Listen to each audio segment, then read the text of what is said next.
the mic up, if it was moved down. If you could. How's that? All right. What I said is this would be one of the greatest days of my life to be here to honor Sam.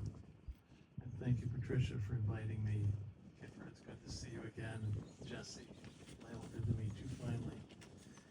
My name is Lee Rush, and I have a double duty today. I was asked to also share some words from Bill Jersey.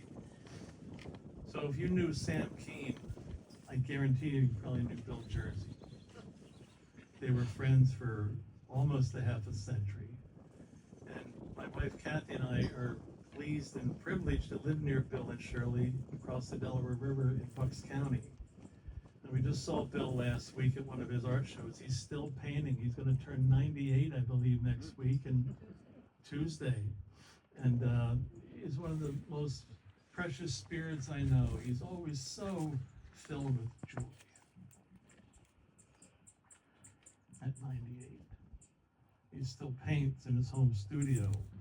So when I saw Bill last week, I said once more, I said, what do you want me to share today? And he just said, it's so hard to sum up in a few minutes or a short time about how much I love Sam Keene. Where do I start? But share this story, he told me. He goes, years ago, I don't know what year it was, I asked Shirley, she thought maybe it was in the 70s, late 70s, 8. He said, I called Sam one day and I said, we should meet. So we did, but when we got together, the first thing Sam said to me, he goes, you know, I usually get paid for these interviews, and I'll give you 10 minutes for free. And after 10 minutes passed, Bill said, he's turned to Sam and said, I guess that's it. And Sam said, no, we're just getting started. Let's keep going. And those 10 minutes passed, and we were at it, and we never stopped. That was the last time money was ever mentioned. And from that moment on, I guess we knew something was going to last a very long time. Our conversation has carried on for a half a century.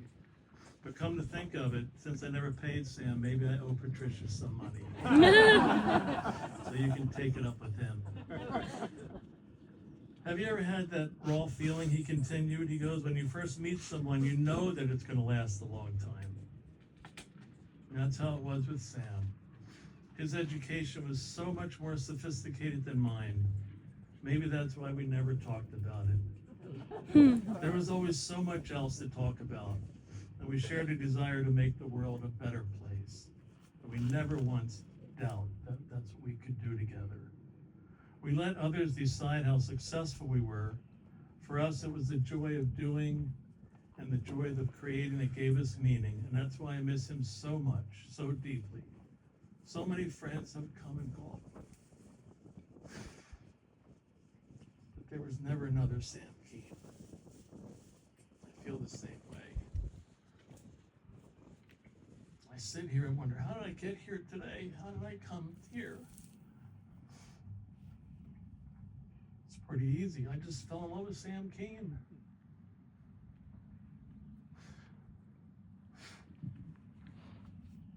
What I loved about him the most oftentimes is he could travel in such circles and such intelligence and such a brain, but then we'd walk downtown and go get coffee. And the way he treated every person.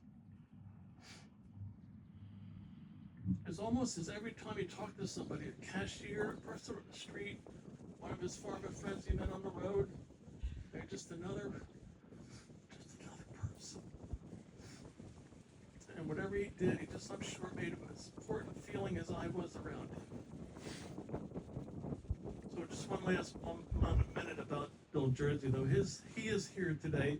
If you get inside, you can see many of his paintings. He's an unbelievable artist. They made movies, they made some films, but the paintings, he has a painting of this tree, I think, in the living room. It's just the most magnificent painting. So that's from Bill. And I know Bill is going to hopefully see this and know that his presence was here today. For me personally, I just have two short stories. I guess I figured out I have an origin story too about Sam Keene. And but I have a last story. The last time I saw Sam was in February. There was a film here in town about Becker, and Sam was featured in it, so I came out to see that. But the last time I saw Sam was right here on the farm a few weeks before he passed. And during one of the chats, he brought up this he always talked about this walking stick. He always talked about this stick. He said, I still have that stick you gave me.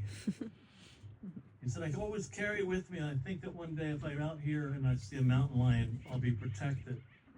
I'm very grateful to my wife, Kathy, for telling me to bring this stick here, which I did, 30 years ago when I just met him. I took my wood-burning tool and I carved in here to Sam Keen, a walker, a father, a seeker, a mentor. I just was so scared to come up, and I said to my wife, I'm not going to do it. My goodness, I hardly know him. And Kathy said, you get up there and you give that stick to him.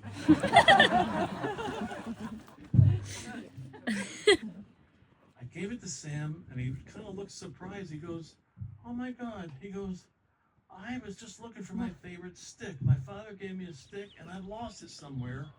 And here's a stick that comes into my life. And I go, wow, okay. I guess he just always liked carrying the stick when he walked. So when we were talking last, I think he probably saw the look on my face. And he said, when I go, you can have that stick back. And here it is. So thank you, Sam.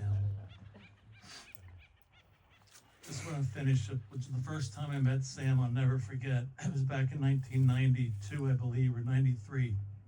My daughter was about to be born. Sam was obviously very well known at that point. Fire in the Belly was published, and his audiences were massive, big for me, hundreds of people. And I heard he was in Pittsburgh. I was there for a conference. And I said, I got to get to see this man. I had heard about him from Moyers. And the day was over. There was no more tickets left. But I snuck in the back of the auditorium, standing in the back. The day was about done. And he said, okay, enough questions now. I'm taking so many questions about men and, about sons. He goes, let's hear from some women. And I was thinking, okay, I guess I lost my chance. I'm not going to ask a question. But no hands went up. Nobody asked a question. And he goes, okay, so I'm raising my hand in the back of the room. He goes, you're not a woman. And I said, yeah, but I have a question about women. Does that qualify? And he looked at me and he just nodded. He said, yes. What do you got? Well, I was so nervous, because I knew I wanted to ask a question about, becoming a father. My wife and I waited a long time. I was scared. And I said, I have a question. I don't know about this. But he said, go ahead. What do you got? I said, I'm about to become a father. I said, tell me everything you know about daughters. And he stopped for a moment as if he never was asked a question in that way. And that's the first lesson he taught me. Because I was thinking, what a stupid question. I don't even know if he has any daughters. He goes, well, I got 2 of them. And that's the first lesson I learned, is to ask my questions. Don't let doubt silence my curiosity. The second lesson came right after. Sam paused, collected his thoughts, and he said, teach her to be fierce. Not forceful, not fearful, but fierce. He let those words hang in the air, and then he added, you can teach her that by wrestling. Wrestle with her. Now, a few women started laughing and giggling, and then suddenly many women's hands started to shoot up. I think his words really struck a chord. That moment changed how I thought about being a father. I thought raising a daughter isn't just about protecting her.